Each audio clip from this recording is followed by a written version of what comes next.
were about 4 hours into active labor, and less than 8 hours after entering the hospital, I was sent home without my baby, being wheeled out of a room without my baby in my arms next to people that were being wheeled out, carrying balloons and flowers and a living baby.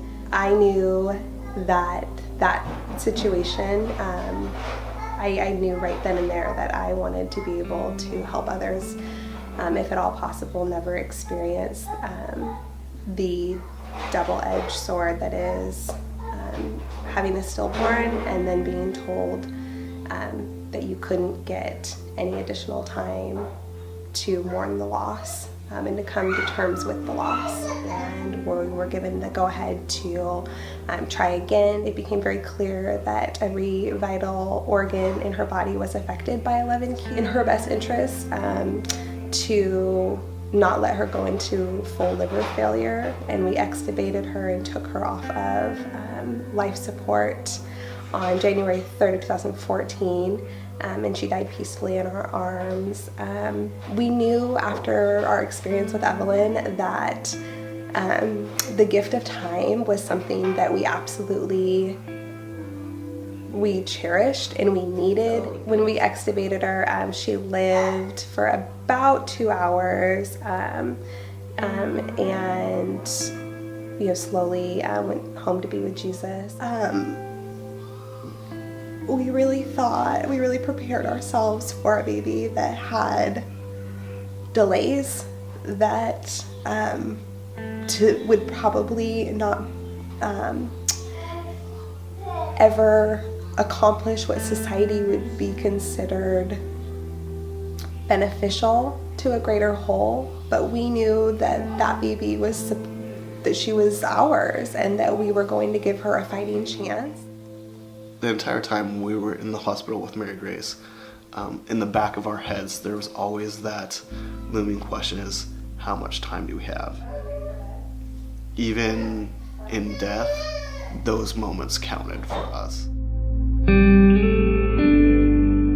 While I believe that the whole idea of a cuddle cot and a refrigerated unit to keep the baby bedside for the full 24 hours is essential, I know that that's not what every family is going to require, and it's certainly just one piece of infant mortality and death. As a mother, you feel like you aren't, or you're less than, because you gave birth to a baby that is not here anymore, and in some people's eyes will have never existed. This is a component that I feel is vital to a family's coping and grief. We're part of a larger group of families of loss that are doing this fundraising in memory and honor of their children. Our goal was to place them at the hospitals with the NICUs in the area, and that goal has been met and exceeded, and we're so very, very thankful.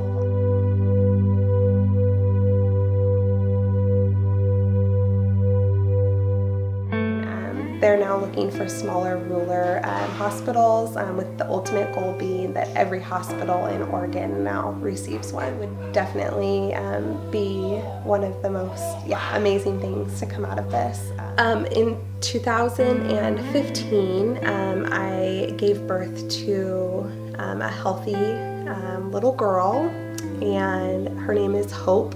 We never lost it, despite 2 incredible losses that preceded her. And when she was 2 years old, we gave birth to another healthy little boy, Nixon Ray, and he is definitely our little shining light. There is never an opportunity that you won't know he is there.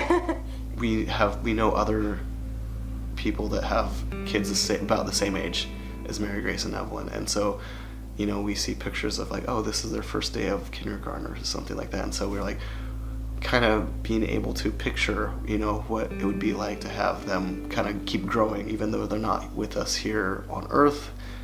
We definitely they're still a huge part of our lives, and so we like to picture and keep it like that. So